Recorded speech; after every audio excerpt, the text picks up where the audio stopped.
Saneesh Kumar Joseph MLA നേരത്തെ ദേശീയപാത ഉപരോധിച്ചിരുന്നു. Jason ചാമവളപ്പിൽ നൽകും വിവരങ്ങൾ. ജെയ്സൺ, ഇപ്പോൾ MLA അറസ്റ്റ് ചെയ്ത് മാറ്റി എന്നാണ് മനസ്സിലാക്കുന്നത്. എന്തിനായിരുന്നു പ്രതിഷേധം? അത്ര മോശമായി ഇരിക്കുകയാണോ അവിടുത്തെ ടാറിംഗ്?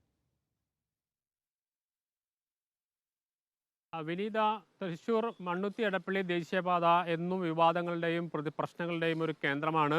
മണ്ണുത്തി എടപ്പള്ളി ദേശീയപാതയിലെ ടാറിങ്ങുമായി ബന്ധപ്പെട്ട നിരവധി പരാതികൾ വർഷങ്ങളായി ഉയരുന്നുണ്ട്. അതോടൊപ്പം തന്നെ ഇപ്പോൾ വലിയ രീതിയിലുള്ള അപകടങ്ങൾ തുടർച്ചയായ പശ്ചാത്തലത്തിലാണ് ടാറിങ് ഉൾപ്പെടെയുള്ളവ പൂർത്തിയാക്കണം, അതോടൊപ്പം തന്നെ കൂടുതൽ മെച്ചപ്പെട്ട സ്ഥിതിയിലേക്ക് ടാറിങ് കൊണ്ടുവരണം. ഇത്തരത്തിൽ ആവശ്യങ്ങൾ ഉന്നയിച്ചാണ് ചാലക്കുടി MLA കൂടിയായ TJ സനീഷ് കുമാർ ഒരു ഉപരോധം, ദേശീയ പാത ഉപരോധം സംഘടിപ്പിച്ചത്. എറണാകുളത്തിൻ്റെയും അതുപോലെ തന്നെ തൃശ്ശൂരിൻ്റെയും ബോർഡറായ ചിറങ്ങലയിലായിരുന്നു ദേശീയ പാത ഉപരോധം നടത്തിയത്. MLA-യുടെ നേതൃത്വത്തിൽ കോൺഗ്രസ് പ്രവർത്തകർ എത്തിയാണ് ഉപരോധം സംഘടിപ്പിച്ചത്. വലിയ രീതിയിലുള്ള അപകടങ്ങൾ തുടർച്ചയായി നടന്നു വരികയായിരുന്നു.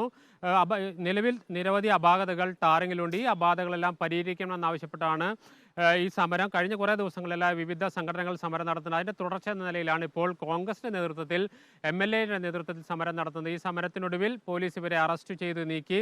തുടർ ദിവസങ്ങളിലും സമരങ്ങൾ തുടരുമെന്ന് തന്നെയാണ് ചാലക്കുടി MLA കൂടിയായ TJ സനീഷ് കുമാർ അറിയിച്ചിരിക്കുന്നത്. വിനീത, ശരി, MLA അറസ്റ്റ് ചെയ്ത് നീക്കിയിരിക്കുകയാണ്. പ്രതിഷേധത്തിനൊടുവിൽ ജെയ്സൺ ചാമവളപ്പിലാണ് വിവരങ്ങൾ നൽകിയത്. ദേശീയപാതയിലെ ടാറിംഗ് ഇളകിയത് അപകടത്തിന് കാരണമാകുന്നു എന്ന് ചൂണ്ടിക്കാട്ടിക്കൊണ്ടായിരുന്നു MLA-യുടെ സമരം.